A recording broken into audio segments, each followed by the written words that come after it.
Amém, meus irmãos. Nós vamos, já queria que você deixasse bem aberto aí, um livro lá mais para o final da sua Bíblia, chamado Tito. Na verdade, é uma carta, né, do apóstolo Paulo para esse discípulo chamado Tito. Então, Tito, a gente vai ler no capítulo 2, versículos 11, 12 e 13. Deixa ele aberto aí, tá bom? Esse texto aí de Tito. Nós vamos chegar até ele, mas antes eu gostaria de fazer uma introdução aqui. Você acompanhou na sexta-feira, tem acompanhado nos últimos dias na televisão aquela tragédia, né? Falam em tragédia ambiental, outros em crime ambiental, mas uma barragem, né, que cede agora em Brumadinho, 3 anos atrás em Mariana. Hoje à tarde, os números até aquele momento em que eu pesquisei, eram 37 mortos. Dessas 37, 16 pessoas foram identificadas, 287 pessoas ainda estavam desaparecidas naquela avalanche, né, de lama, rejeito de minério que vai destruindo tudo pelo caminho, fruto da ganância do homem, não é, do lucro acima da vida, do ecossistema, do meio ambiente. Mas eu gostaria de olhar para essa situação que a gente está vendo aí acontecer e nos alerta, não é, para nos conscientizarmos. A Igreja Metodista lançou nessa semana o tema para esse ano, que é discípulas e discípulos nos caminhos da missão, cuidam do meio ambiente. Quem viu isso? Inclusive o expositor cristão está ali na recepção com esse tema, uma reportagem sobre isso. Então, pegue ali na recepção o seu jornal, leia depois. Agora não, beleza? Mas leia na sua casa, tem bastante matérias da Igreja Metodista e falando desse tema. E nessa mesma semana ocorre isso, que é desesperador, absolutamente desesperador, essas famílias sofrendo, cenas muito trágicas, né, de animais, famílias ali debaixo daquela lama. E me veio à mente um texto bíblico que fala de lama também, lá no Salmo 40, verso 2, deixa Tito aí, tá bom? Tem problema, se você quiser, de boa, pode ir lá para Salmos, mas se não pode ficar em Tito aí, que eu só vou passar por aqui. Salmo 40, verso 2, que diz assim: tirou-me de um poço de perdição, de um tremedal de lama, em outras versões diz de um atoleiro de lama, colocou-me os pés sobre uma rocha e me firmou os passos. Aqui o salmista diz que a tua palavra, a tua ação me tira do lamaçal, me tira de um atoleiro de lama. E no meio dessa situação que a gente vê na televisão acontecendo, algo que nos leva a orar, nos leva a nos posicionar também, mas esse texto nos fala de um outro tipo de lama que muitas vezes está nos atolando na vida. E essa lama não é de rejeito de minério, mas de rejeito, de acúmulo de pecado.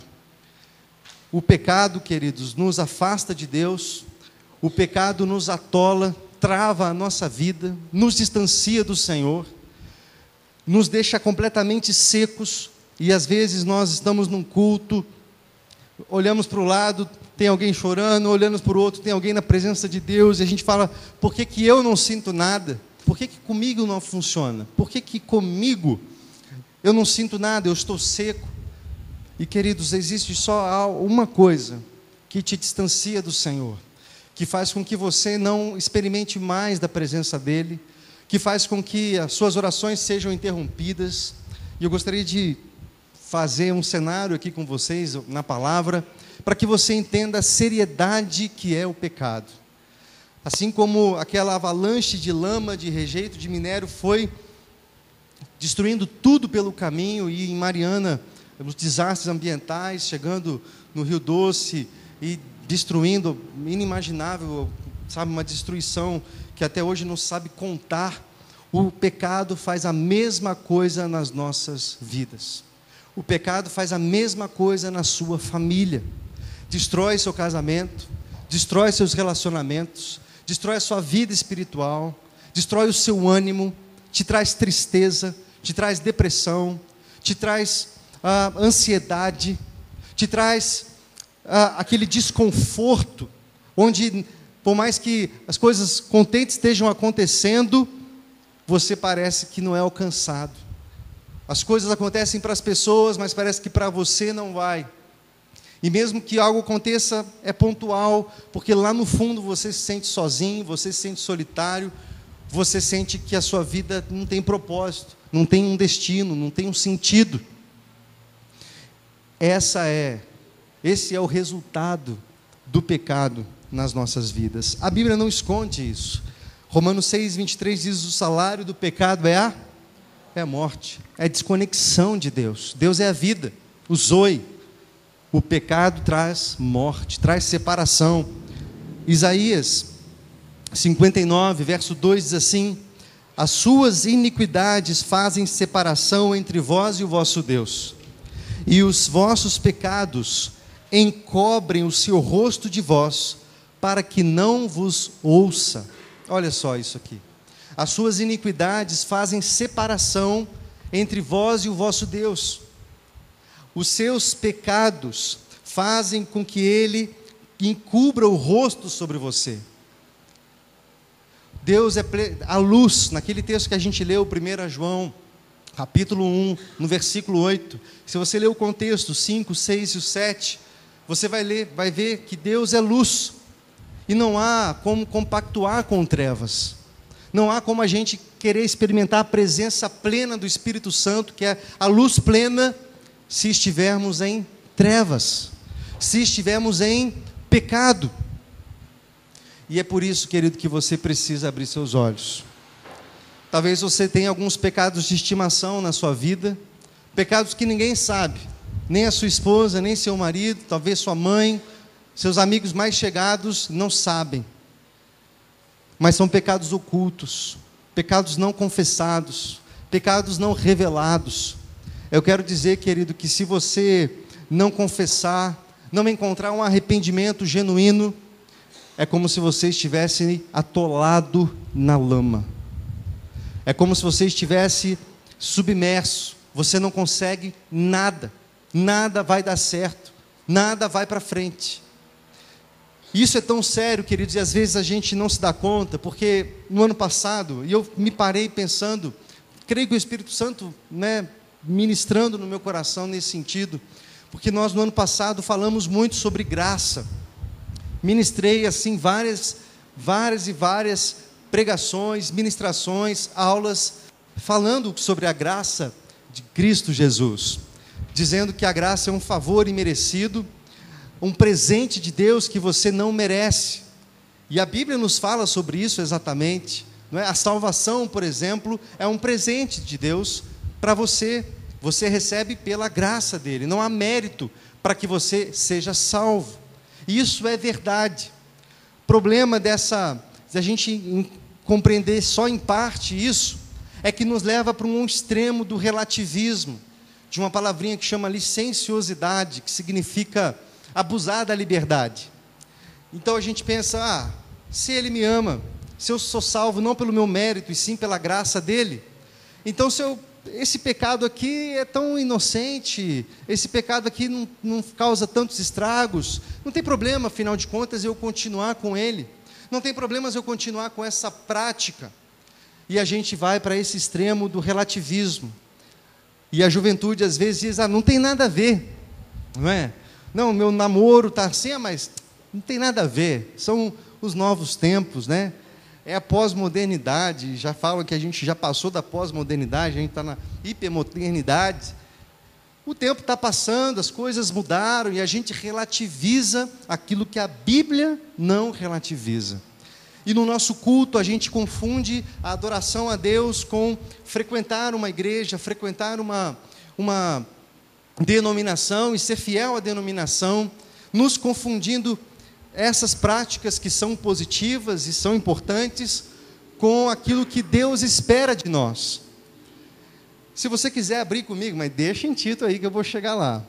Mas se você quiser abrir comigo, esses textos têm falado muito comigo. Por exemplo, em Isaías, lá no capítulo 1, os profetas, os livros proféticos, denunciam o pecado do povo de Israel, que havia se prostituído espiritualmente, começou a deixar a idolatria entrar no meio deles e trocar o Senhor, Javé, por outros deuses. E aqui o discurso é contundente. Deus, por meio dos profetas, denuncia o pecado da nação de Israel. Por exemplo, no capítulo 1 do livro aí de Isaías, a gente vai ver lá no versículo 11, por exemplo, o profeta dizendo o seguinte: de que me serve a mim a multidão dos vossos sacrifícios, diz o Senhor? Estou farto dos holocaustos de carneiros e de gordura de animais cevados, e não me agrado do sangue de novilhos, nem de cordeiros, nem de bodes. Quando vindes para comparecer perante mim, quem vos requereu o só pisardes nos meus átrios? Não continues a fazer ofertas vãs. O incenso é para mim abominação, e também as suas festas. E aí ele começa a falar que tudo é inútil. A adoração do povo, ele está dizendo, é inútil, porque vocês fazem essas coisas, mas ainda há pecado no meio de vocês. Lá no 15 ele diz: quando estendeis as mãos, escondo de vós os olhos. Sim, quando multiplicais as vossas orações, eu não as ouço, porque as vossas mãos estão cheias de sangue. Livrai-vos, purificai, tirai a maldade dos vossos atos, e diante dos meus olhos cessai de fazer o mal. Deus não está brincando aqui. Ele está dizendo: eu não recebo esse culto, eu não recebo a sua oferta, eu não recebo enquanto você não entender que a oferta que eu quero é sua vida, e você não sair desse lamaçal que você está, de pecado, de conivência com o erro no seu trabalho, casamentos flertando com adultério, e outras práticas, queridos, que nós precisamos abrir os olhos, senão tudo que fazemos aqui, como o texto está dizendo, é inútil. Rapidão, vamos lá para Malaquias agora. Se você, um jeito fácil aí de achar Malaquias, é você ir lá para Mateus, e aí volta só um pouquinho que você chega em Malaquias. Mas se você for em Malaquias no capítulo 1, você vai ver também o mesmo discurso. No capítulo 1 aí, olha só, no versículo 6, por exemplo: o filho honra o pai, o servo ao seu senhor. Se eu sou o pai, onde está a minha honra? Se eu sou o Senhor, aonde está o respeito para comigo? Vamos para o 10. Tomara houvesse entre vós quem feche as portas, para que não acendesseis debalde o fogo no meu altar. Eu não tenho prazer em vós, diz o Senhor dos exércitos, nem aceitarei da vossa mão a oferta. Ele não está falando isso aqui para o não crente, ele não está falando isso aqui para quem é ateu, ele não está falando isso aqui para quem vive fora da igreja, ele está falando isso aqui para quem? Para os sacerdotes, está falando isso aqui para crente, para o povo de Israel. Ele está dizendo: para mim é melhor que você feche a porta, para mim é melhor que não tenha culto, para mim é melhor que a igreja fique fechada, do que me oferecer uma adoração que não traz honra, que não faz distinção de quem é o Senhor. E depois ele vai dizer: oferece isso que você está dando para o governador. Se o presidente entrasse aqui, teria muito mais honra do que eu, que sou o rei dos reis, o Senhor dos senhores. Se entrasse uma solenidade aqui, talvez todo mundo se levantaria. Se entrasse um jogador famoso de futebol, talvez estaria todo mundo em êxtase querendo um autógrafo. Mas ele diz: e eu, que sou o rei dos reis, cadê a minha honra?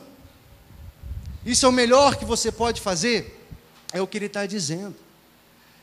E queridos, nós precisamos nos atentar para isso, porque há uma grande tentação em nós nos acostumarmos com tudo isso. E eu estou falando isso, queridos, porque nós já falamos bastante sobre essa questão da graça de Cristo. Você entendeu o amor de Deus por você, que é incondicional. Você entendeu que Ele se sacrificou na cruz, não porque você merecia. Romanos 5,8 diz que Ele provou o amor por você, sendo você ainda um pecador. Então você entendeu essa graça maravilhosa, poderosa de Jesus. Agora, você precisa ser constrangido por essa verdade, e a sua vida precisa mudar a partir dela. O seu comportamento precisa mudar, a sua família precisa mudar. Senão, tudo que fazemos é um passatempo. Tudo que fazemos, como que o profeta diz lá em Isaías, é vão, uma oferta vã, uma adoração vã. É inútil, vão é inútil. Jesus falou isso, não falou? Em vão me adoram, porque vocês me louvam com os lábios, mas o coração está distante de mim.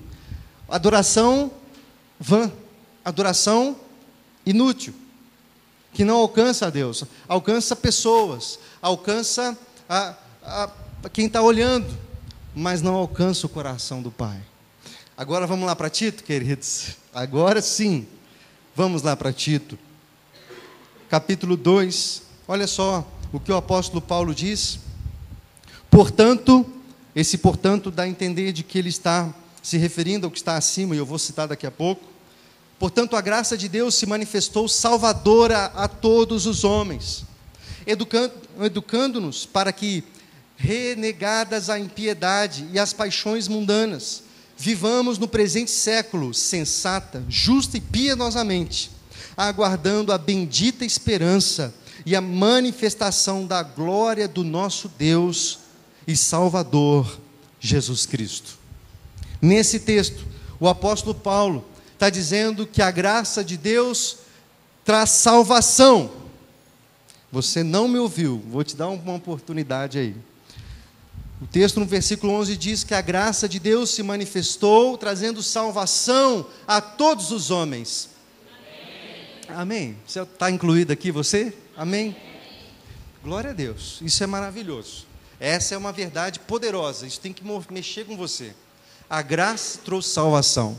Efésios 2,8 vai falar sobre isso, que a salvação é fruto da graça, no entanto, ela é estartada mediante a fé. Então, a graça te traz salvação.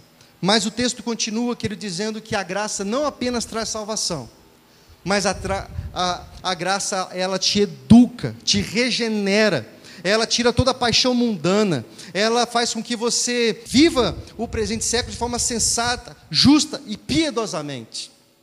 É isso que está dizendo. Eu me lembro de uma história que eu ouvi, de uma mulher que vai para a igreja, e toda vez que ela está na igreja, ela ora assim: Senhor, por favor, tire as teias de aranha da minha vida espiritual. E ela voltava na outra semana e falava a mesma coisa. Ela dizia: Senhor, por favor, tire as teias de aranha da minha vida espiritual. E ela repetia isso incansavelmente, semana após semana. Aí um dos rapazes que estava acompanhando já perdeu a paciência com aquela mulher orando da teia de aranha. Toda vez ele diz assim: Senhor, por favor, tira a aranha, mata a aranha da vida espiritual dessa mulher. E querido, nós às vezes queremos confessar ao Senhor as teias e não tratamos as causas, as aranhas. Se você confessar a teia, o Senhor te perdoa, e como nós cantamos aqui, você fica mais alvo que a neve, mas se a aranha permanecer, vai ter teia de novo. Se você não tratar, querida, a infecção, a ferida vai continuar, não importa se você bota esparadrapo, não importa se você bota mertiolate, o que for aí, vai ter infecção de novo. Você não tratou a ferida direito. Você confessou, você chorou, mas não teve mudança de hábitos. A gente fala incansavelmente em sua vida espiritual, sua vida devocional, como está a sua vida com Deus. Você está passando tempo com o Senhor, lendo a palavra, está orando mais, está evangelizando, está firme na célula. Semana após semana eu sou repetitivo nisso. E talvez você passou essa semana sem se encontrar com Deus, sem abrir tua Bíblia. Talvez você passou essa semana sem compartilhar o Evangelho com alguém, sem orar como deveria orar. O que está te atrapalhando, querido? Você diz, não, é falta de tempo. Não é falta de tempo, é falta de propósito. Eu quero te contar uma outra história de um amigo meu chamado Alexander Kanashiro. Meus pais vão lembrar dele. Ele se formou comigo, tive o privilégio de estudar com ele na minha faculdade de jornalismo, uns 4 anos, e a gente era inseparável. Ele é um japonês, pelo nome você já deve ter reparado, o Alexander Kanashiro. Mas pensa num menino educado. Pensa num menino, sabe assim, que você quer ficar perto da pessoa, porque é uma pessoa extremamente educada, generosa, amorosa. E aí depois da faculdade ele foi para o Japão. Passou uma temporada no Japão, eu e a Rebeca morávamos lá em São Bernardo do Campo ainda, e ele veio para Campo Grande, né, onde a família dele mora, para passar uns dias lá em Campo Grande. Esse menino, ele comprou a passagem, foi lá para São Paulo se encontrar comigo, né, com a Rebeca, passou uns dias lá em casa, e era tanto amor, ele trouxe camiseta para a gente, ele trouxe uma panela de fazer, uma panela elétrica lá do Japão, trouxe um monte de lembranças, era tão gostoso, a gente não queria que ele fosse embora, mas ele passou aqueles dias com a gente, ele pedia, ele é São Paulino, eu queria ir no Morumbi, vamos no Morumbi, um restaurante indiano, vamos num restaurante indiano, e sabe, era gostoso servir, porque era tanto amor que ele dispensava para nós, querendo estar com a gente, e isso constrangia. Eu e a Rebeca, a gente fala, nossa, como a gente fica constrangido perto do Alexander, do tanto que ele manifesta esse carinho, esse amor pela gente. E tudo que ele pediu, eu me lembro que ele pediu umas fotos de uma época, a gente fez o nosso TCC, uma monografia juntos, isso muito tempo, eu acho que foi 2005, não, a gente formou em 2000 e... É isso mesmo, né? 2006 que eu me formei. Então foi 2005 mais ou menos, ele pediu umas fotografias dessa época, e eu tinha, quando ele pediu, imediatamente eu fui fuçar meus arquivos lá e mandei para ele, porque era prazeroso demais, né, fazer o que ele pedia, porque ele manifestava tanto amor, né, tanto carinho, e a gente queria retribuir. Por que eu estou falando essa história do Kanashiro, né, do Alexander? O que tem a ver? Queridos, porque o que o apóstolo Paulo está falando aqui, da graça salvadora de Cristo, que produz salvação, mas a graça produz santificação, produz mudança de atitude. O que vai produzir, querido, santidade na sua vida, o que vai fazer com que você vença o pecado, que nós falamos tanto aqui, é o nível do entendimento que você tem da graça de Jesus. Quando você entende o amor do Pai, a graça de Jesus, você fica tão constrangido, você se sente tão amado, como se você estivesse perto dessa pessoa que te faz ficar tão constrangido, com tanto amor, com tanto carinho, e você quer retribuir. Quando você entendeu o que Jesus fez por você naquela cruz, a graça dispensada a você, querido, ninguém vai precisar mandar você parar com essas patifarias aí da sua vida. Você vai ficar tão constrangido com o amor, com a graça de Cristo, que você vai falar, o que eu vou fazer se não obedecê-lo? O que eu vou fazer se não parar com essas práticas? O que eu vou fazer se não parar com essas amizades, se Ele que me ama tanto, que demonstra tanto amor, demonstra tanto carinho, está me pedindo essas coisas? É isso que o apóstolo Paulo está falando. Portanto, a graça de Deus se manifestou salvadora a todos os homens, educando-nos para que, regeneradas a impiedade e as paixões mundanas, vivamos no presente século sensata, justa e piedosamente, aguardando a bendita esperança e a manifestação da glória do nosso Senhor Jesus. Quem faz isso? A graça. Quem faz você vencer o pecado, querido? A graça de Cristo. Sabe por que às vezes você não consegue andar em santidade? Porque falta uma revelação pessoal da graça de Cristo na sua vida.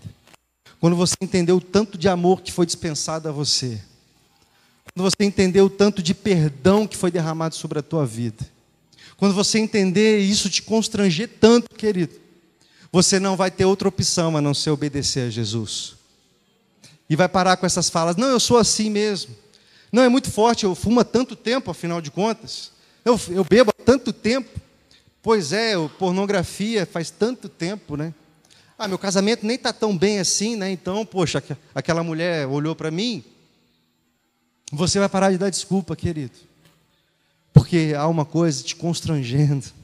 Não é o pastor que está te obrigando, não é seu líder de célula que está te cobrando. Você vai falar, como é que eu vou ficar sem ler a Bíblia hoje? Se Ele me amou tanto, eu quero conhecê-lo mais. Como é que eu não vou falar esse amor para as pessoas e você vai parar de falar que não consegue evangelizar as pessoas? Você vai parar de falar que não é seu ministério?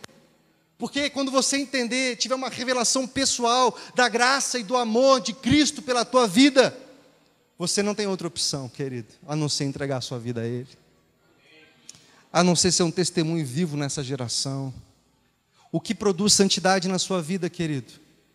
A graça de Jesus. Que a gente não permita, querido, que A mensagem da graça, do favor imerecido, nos deixa acomodados. E às vezes eu ouço frases assim: poxa, eu sou pecador, né? Eu cometi isso, mas fazer o quê? Eu sou pecador, né? É verdade, querido, você é, e eu já falei isso aqui algumas vezes, em muitas pregações. Só que é um problema quando a gente torna isso uma zona de conforto. Eu sou pecador, né? Então, poxa, eu estourei, gritei, xinguei, mas, eu sou ser humano, né? Sou pecador. E não existe nada dentro de você te forçando a ser diferente, trazendo arrependimento genuíno, trazendo mudança de pensamento, de comportamento. É porque nós não compreendemos a profundidade da graça de Jesus. Percebe, queridos? É isso que o apóstolo Paulo está falando. Que a graça produz salvação a todos os homens. Mas essa mesma graça produz santidade, produz santificação. E a Bíblia, queridos, está recheada disso. Está recheada dessas verdades. Eu vou ler para vocês alguns versículos aqui. Hebreus 12, verso 14, diz assim: segui a paz com todos e a santificação, sem a qual ninguém verá o Senhor. Quem quer ver o Senhor aqui? Queridos, sem santificação, sem a paz com todos, ninguém verá o Senhor. Mas como é santo aquele que vos chamou, sede também santos em toda a vossa maneira de viver. Porquanto está escrito: sede santos, porque eu sou santo. Esse texto está em 1 Pedro 1, 15, 16, mas a referência é lá de Levítico. Quando o Senhor tira o povo da escravidão, Ele lembra o tempo inteiro: eu sou o Senhor, Deus Todo-Poderoso, não preste culto para ninguém, eu sou o único Deus, sede santos porque eu sou santo. E querido, isso não venceu. Esse é o desejo de Deus para a sua vida: sede santos, porque eu sou santo. Você pode falar isso para quem está do teu lado aí? Sede santo, meu amigo, sede santo. É o Senhor quem está falando isso para você, é a palavra: sede santos. Como é santo aquele que vos chamou, sede vós também santos, em toda a vossa maneira de viver. Isso tem que incomodar a gente, querido. Isso te incomoda? Ou você se acostumou em pecar? Ou você se acostumou em ser assim? Eu não leio a Bíblia, mas puxa vida, sou pecador, né? Sou fraco, esqueci, fui orar e fiquei dormir, né? Poxa, sou tão fraco, sou frágil. Só que você para nisso, querido, e não avança. Cresça, confessa, em nome de Jesus, melhore. Sede santos é caminho de santificação, de santidade. Quer mais? Romanos 6, 22. Mas agora, libertos do pecado, feitos servos de Deus, tende o vosso fruto para a santificação e, por fim, a vida eterna. Todo mundo quer vida eterna, querido, mas é um caminho de santidade para chegar lá. Jesus falou: estreita é a porta, apertado é o caminho, que produz a salvação. Porta, caminho, eternidade.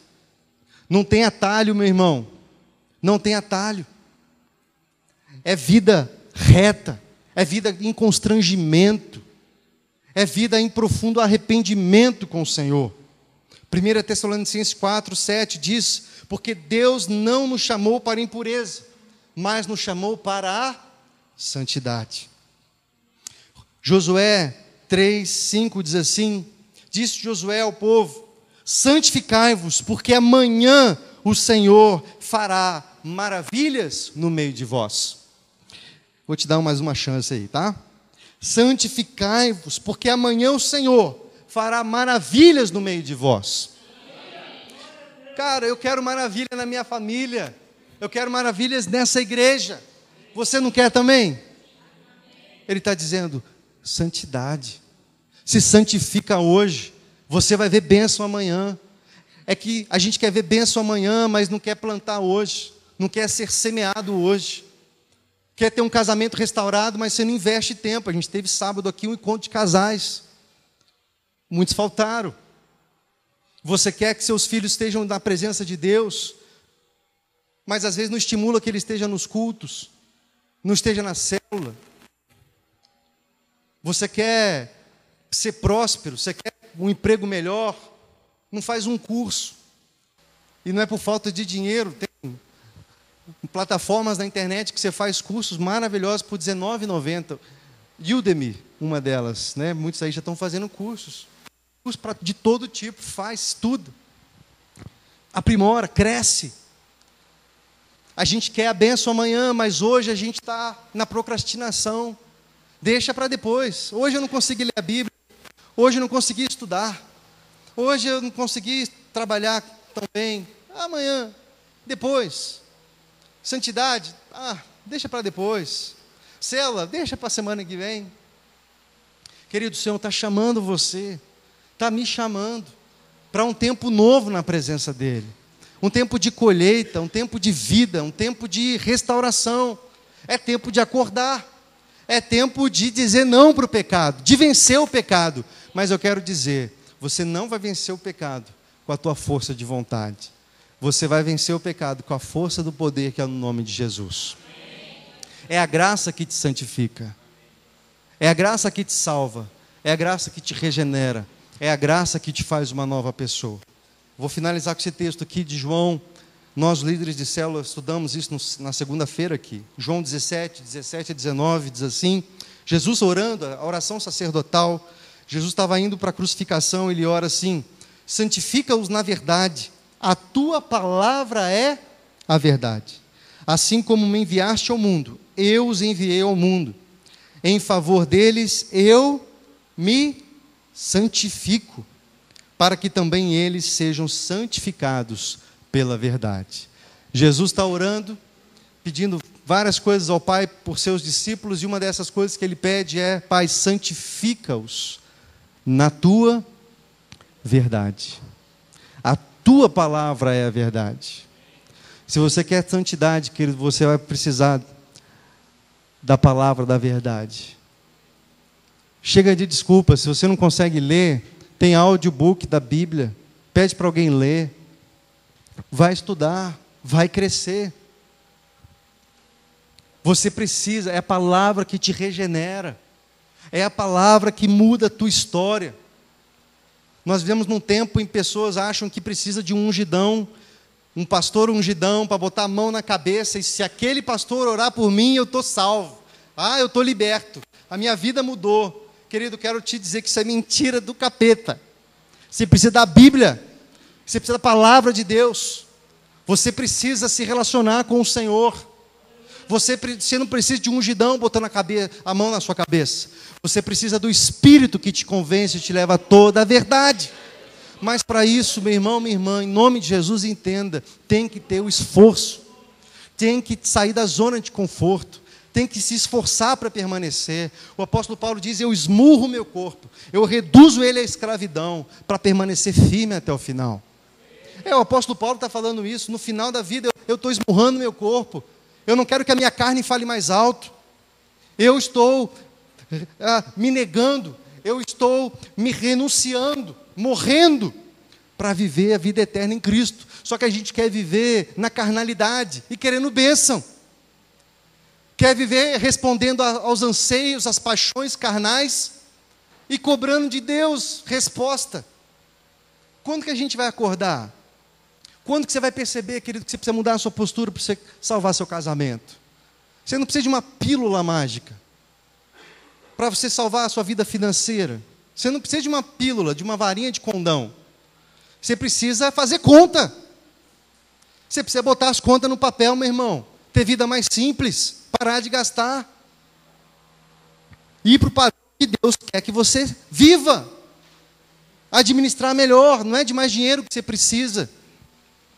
Muitos acham que é. Não é, querido.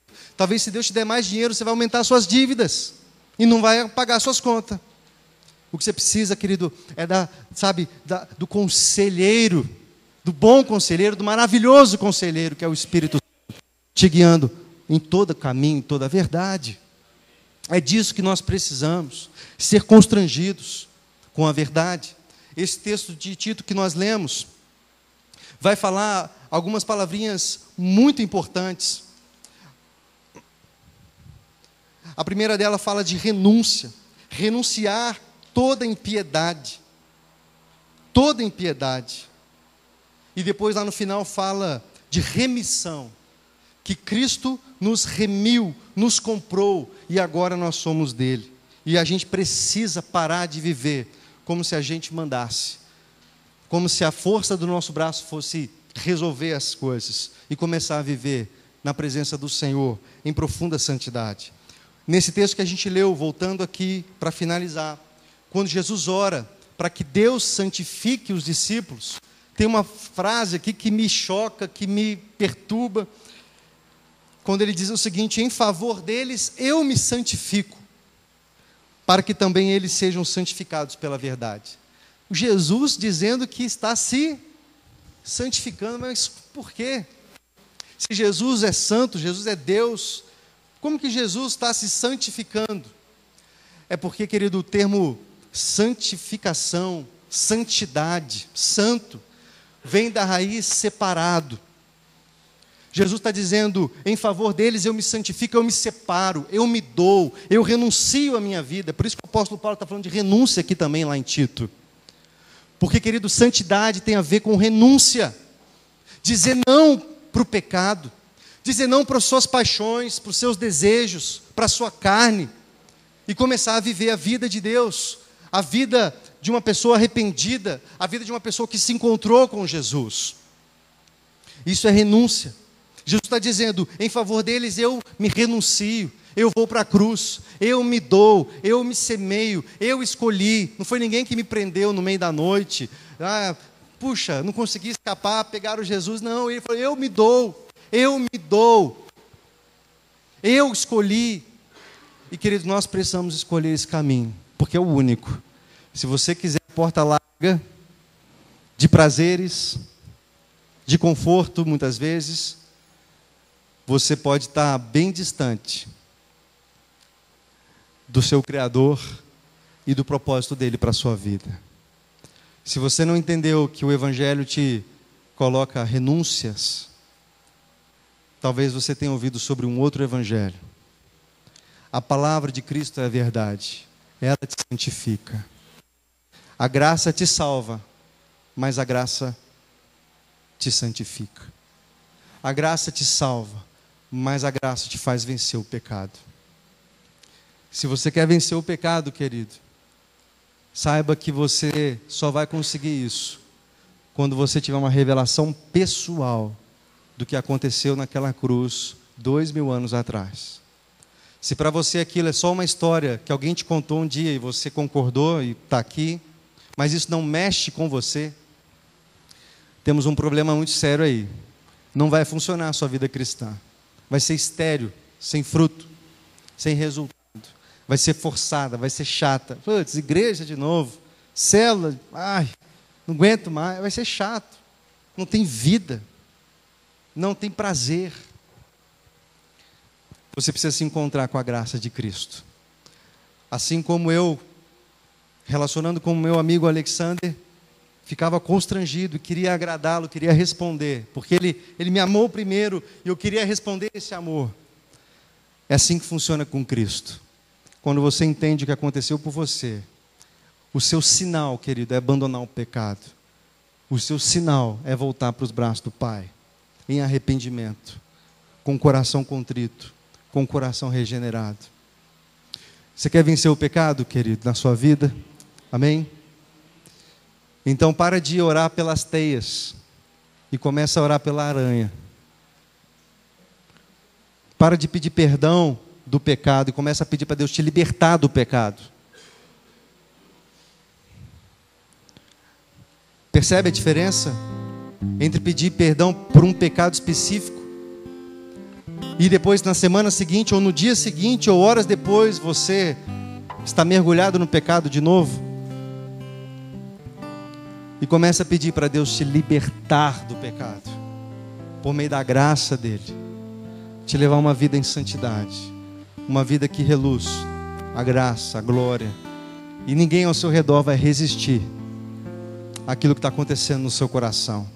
O seu casamento é restaurado, sua vida financeira muda completamente, seu relacionamento com seus filhos muda, sua vida com Deus muda, destrava tudo, abre o céu. E você não conseguiu orar 5 minutos, agora você passa horas na presença dele. Você não entendia nada e agora você tem revelação pessoal. É o Espírito Santo falando para você. Mas tira o impedimento, querido, tira o congestionamento. Confessa o teu pecado. Mas não apenas isso. Confessa as causas, confessa aquilo que está oculto. Nós podemos fazer isso num culto como esse e vamos fazer isso. Mas eu gostaria de desafiar você também a procurar alguém que você confia. Temos líderes de célula da igreja, eu tenho aqui meu gabinete pastoral à disposição durante a semana para atender você. Mas você precisa abrir teu coração, querido. Você precisa confessar as suas faltas, suas dificuldades, pedir ajuda. Eu tenho certeza que sua vida nunca mais vai ser a mesma. Vamos ficar em pé, meus irmãos? Vamos orar?